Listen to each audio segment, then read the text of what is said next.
15 miles, easy. Zone 2, got up the homie Daniel, recording it back.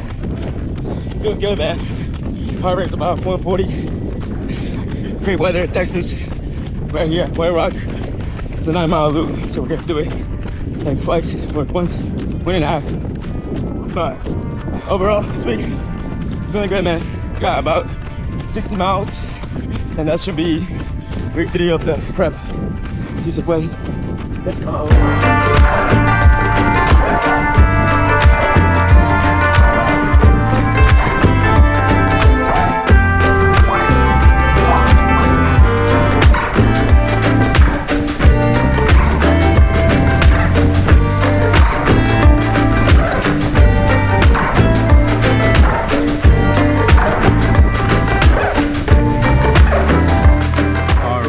So we just finalized our 15-mile run today. It was a zone 2 run, easy long run, nothing crazy. My boy Daniel, and man, the run felt great. Average heart rate was around 146 beats per minute, especially in the Texas humidity and heat. I believe today we started off the morning at 6 a.m. at about 80 degrees with like 85% humidity. So that's just wild to think about, but the run felt amazing. So I'll put the run here, the stats. I think I averaged around a 716 mile per pace. But I'm so happy because the first 9 was around like 720s, 725s, 730s. And the last 6, I kind of just did like a progression run. And it was so unintentional because I just started to feel really good and I started to go low, sub 7s. And I was hitting like 655, 653s. I pulled those last 6 here. And I finished with a 646 mile per pace. And to just even think about that, that was more of like a zone 2 run. I wasn't pushing it, I wasn't fatigued, the legs felt strong. Man, like it just shows like the fitness is growing, the fitness is there. So I'm really happy of where we're at this moment. So after that, went straight into the gym. So we just finalized the gym session as well. Today was more of a conditioning work. We just kind of do the workout before just to test out as we were doing these Sunday sessions. If you didn't know, every Sunday here with the Se Puede team. I'll talk more about it in future videos, but yeah, we did the workout. Today's workout was 5 sets, 1 minute of each set. So it was like a machine for 1 minute, then we did kettlebell squats for 1 minute, then box step ups for 1 minute.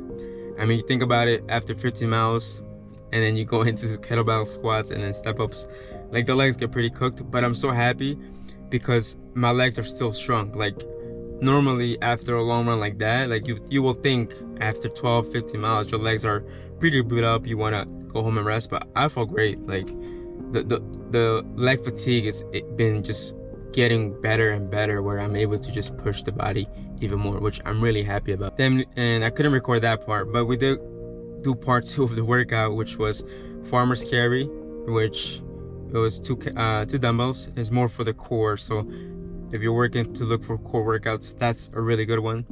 Then we came back and we did walking marches. So walking marches are really good, whether you do them standing or just walking. They're really good for your hips. I've been doing them the past 1.5 years, and to be honest with you, they've been helping my hips a lot. Let's not come on that.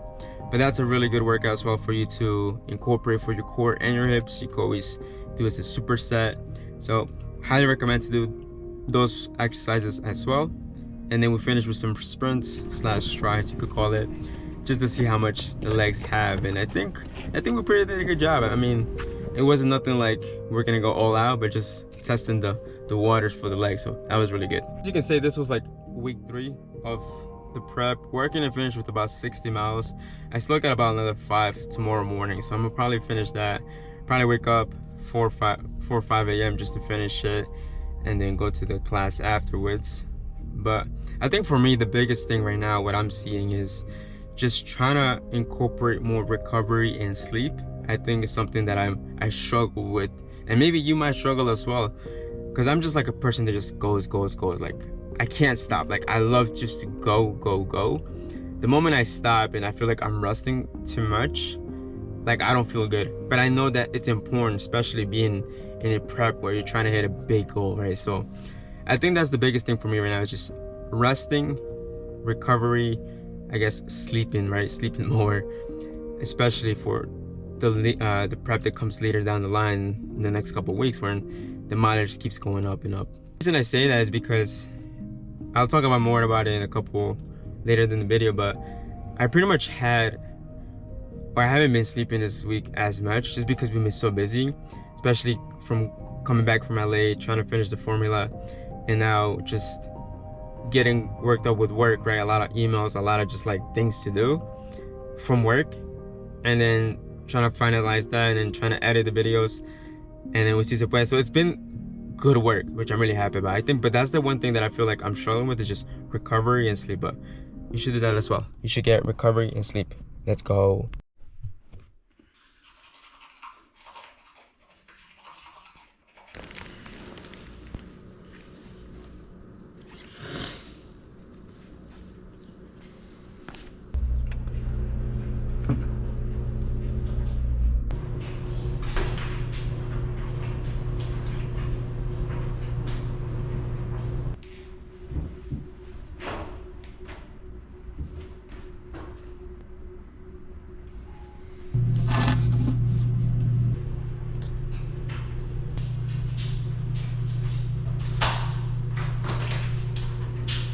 Good morning, everybody. Welcome to episode 2 of chasing a 2:45 marathon. So right now I'm just finalizing my 8 miles easy. It's Monday, but yeah, essentially, as I mentioned in the first episode, I am part of the Se Puede team. We started about a year ago, and we're trying to create a hydration sports drink geared towards our community, right? Like the Hispanic community. I feel like there's a lack of representation within the fitness space for us, and we're trying to do something about it and create something for us. We are just figuring things out along the way. Like, it's not easy, right? Something new that all of us are getting into. But last week, Monday, we went to LA to the lab to finalize the formula. So that was a cool experience. Pretty much we had to leave here in Dallas around 6 a.m. So I had to be up by 2 a.m. We landed in LA around 7 a.m. their time. It was already like 9 a.m. here. And then we went to pick up the rental, then we went to get some breakfast. And then we finally got to the lab around 10 a.m. I believe. And we got to the lab. It was cool just seeing the whole process, right? Seeing the scientists. Like, we probably went through 14 to 15 variations, just back and forth, just adjusting the flavor, how it tastes, how it smells, making sure that it has the right ingredients. So all of that was cool to see and just be part of.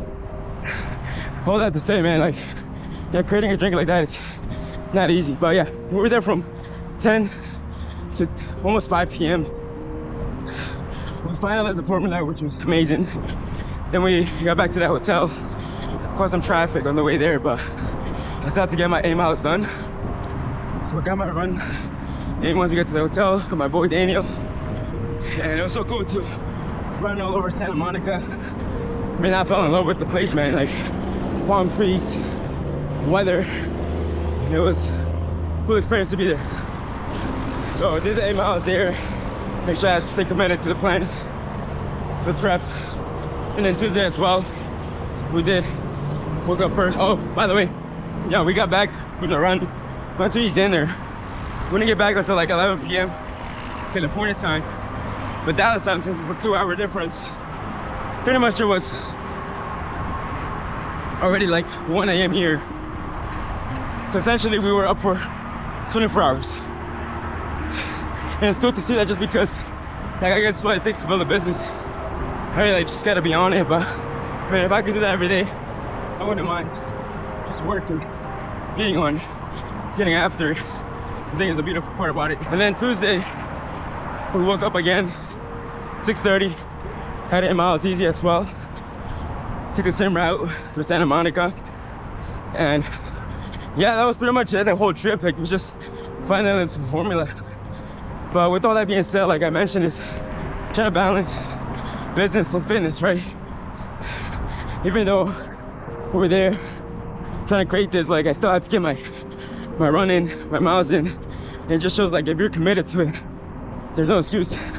You make time for it. So that's what I'm trying to portray with you guys. Like I said in the first episode, just the work. Doesn't matter what you have going on. If you commit to something, you go for it. Another thing that I've been doing as well, and it's something that a friend told me, I was just asking him, hey, how can I get faster? Because he's a really fast guy. He was telling me about strides, something that I've been neglecting, like my first 2 marathon preps, where I was really going serious. And he said that when you do strides on your easy runs, right, where there's 4 to 5 reps, you do that for years, you're accumulating hundreds and hundreds of miles at your marathon pace. So that's what I've been doing in every easy run. So it's roughly Monday, Tuesday, Thursday, and Fridays. When I do strides, I do about 4 to 5 sets. And yeah, it's not about going all out.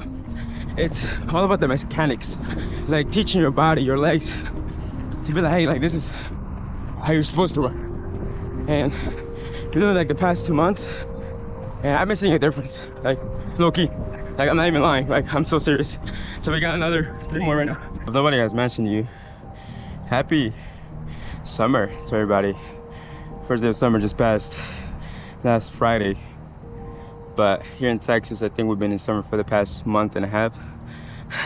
It's been really hot, but it's good. Like I love this kind of training, especially like 70, 75 degree weather in the morning, humid, you get all sweaty. I love that. And not only that, but you build so much fitness. Like that's what I realized since I moved here last year. Like the fitness has just gone up like tremendously, right?